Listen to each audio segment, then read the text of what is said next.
बाबा साहब की प्रतिमा से मध्य प्रदेश सरकार को आखिर क्यों है इतनी एलर्जी?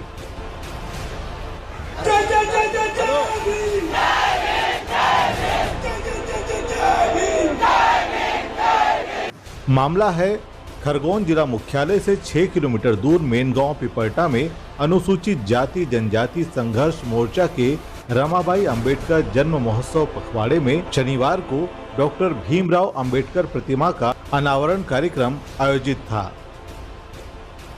लेकिन अनावरण की अनुमति नहीं होने के कारण यह कार्यक्रम निरस्त हो गया, जिसका स्थानीय लोगों ने जमकर विरोध किया।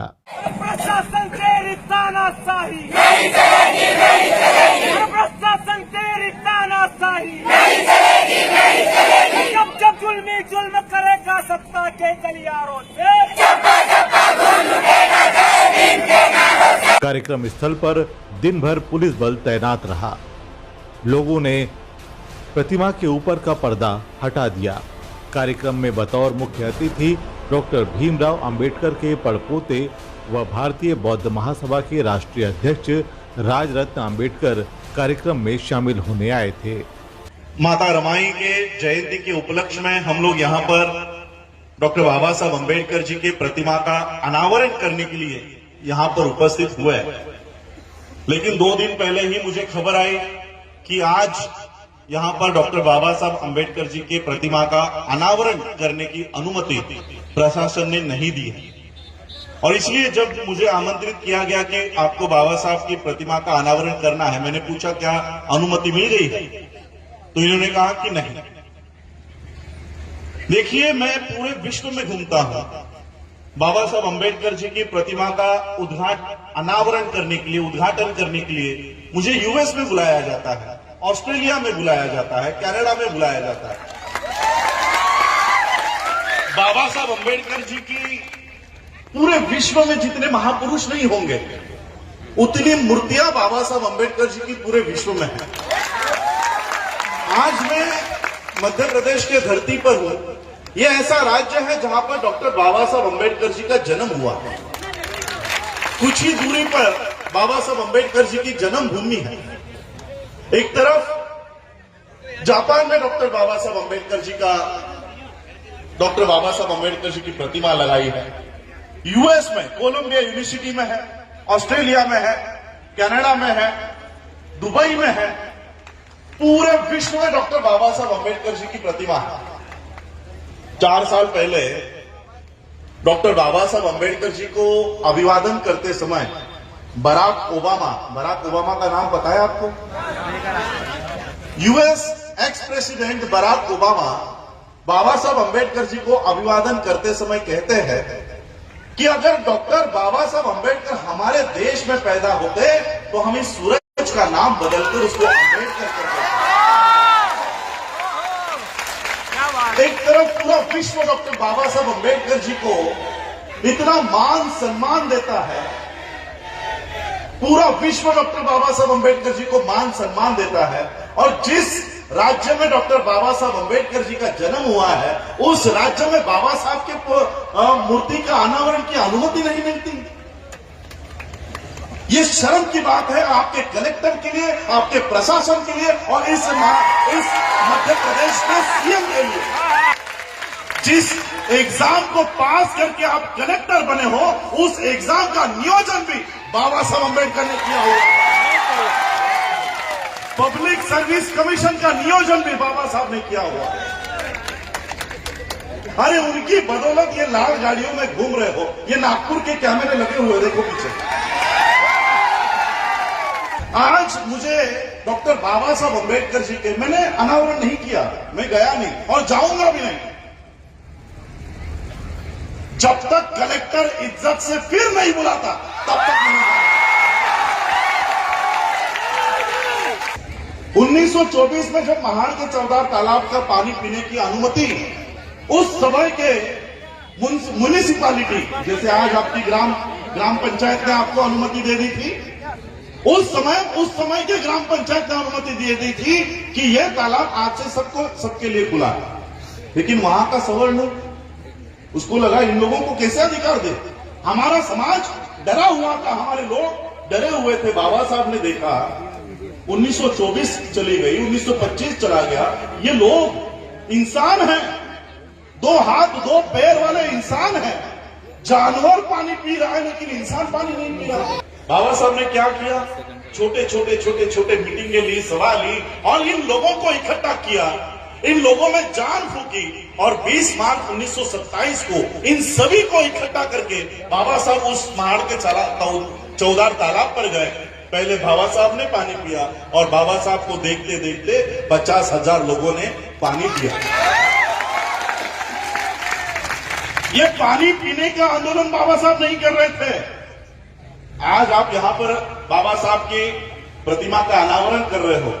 आज आपको पता चलेगा ये बाबा साहब के प्रतिमा का अनावरण का कार्यक्रम हो ही नहीं रहा है। अब ये कुछ और ही हो रहा है। बाबा साहब ने देखा कि ये जो लोग इंसान हैं, जानवर बिना डरे पानी पी रहा है और इंसान डरा हुआ है। बाबा साहब ने पानी पीने का आंदोलन नहीं किया, मरे हुए लोगों को जिंदा करने का काम बाबा साहब ने किया। और फिर बाबा साहब ने घोषित किया कि फिर आएंगे, 25 दिसंबर 1927 को फिर आएंगे। और फिर बाबा साहब 25 दिसंबर को उस महाल के चौदार तालाब के लिए निकले। जैसे ही वहां पर पहुंचे, पुलिस वाला बाबा साहब को मिलने के लिए आया और पुलिस वाले ने कहा, अंग्रेज पुलिस वाले ने कहा कि बाबा साहब, सवर्णों ने कोर्ट में याचिका दायर की है कि आप ये चौदार तालाब का पानी नहीं पी सकते और वहां पर स्टे ऑर्डर आया, इसलिए अगर आप वहां पर जाते हो तो मुझे आपको अरेस्ट करनी होगी और बाकी सभी कार्यकर्ताओं को अरेस्ट करना होगा। बाकी सभी कार्यकर्ताओं ने कहा कि बाबा साहब, हम जेल में बैठने के लिए तैयार है, हम उस चौदार तालाब पर जाएंगे। बाबा साहब सोच रहे थे कि क्या किया जाए, क्या किया जाए। अंग्रेज अधिकारी कह रहा था कि बाबा साहब, हम आपके अधिकार के खिलाफ नहीं हैं, बल्कि हमने ही तो आपको अधिकार दिया था।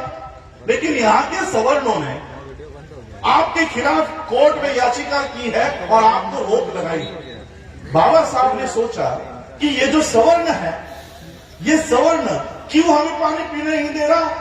क्योंकि उसके धर्म ग्रंथ में लिखा हुआ, और उसका धर्म ग्रंथ कौन सा है? मनुस्मृति। मनुस्मृति में लिखा हुआ है।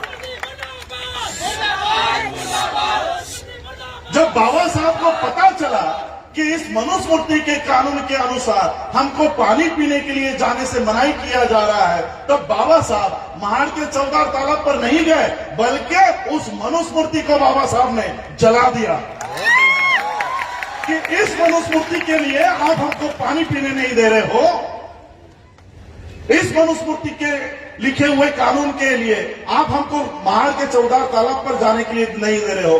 बाबा साहब ने 25 दिसंबर 1927 को जो मनुस्मृति चलाई है, आज 2021 तक वो अपना सर भी ऊपर उठा नहीं पा रही है।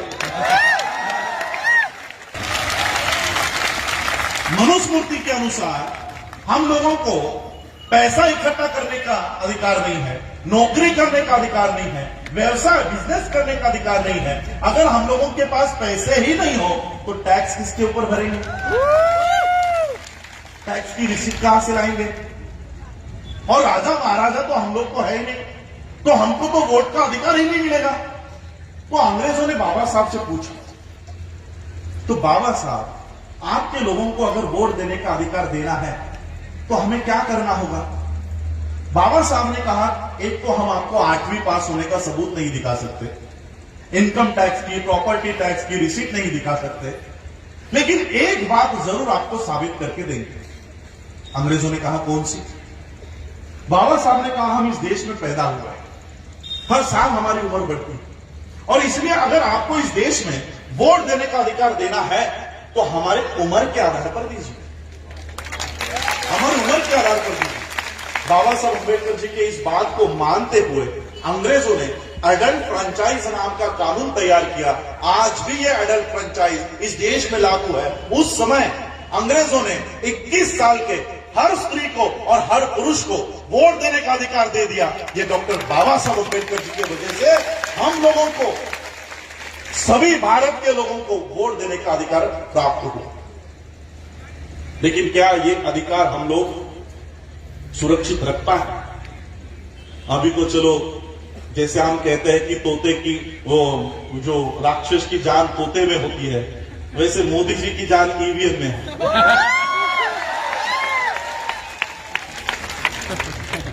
तो ये ईवीएम का टेटवा जैसे ही दबेगा, बीजेपी गिरते गिरते गिरते गिरते जीरो हो जाएगा।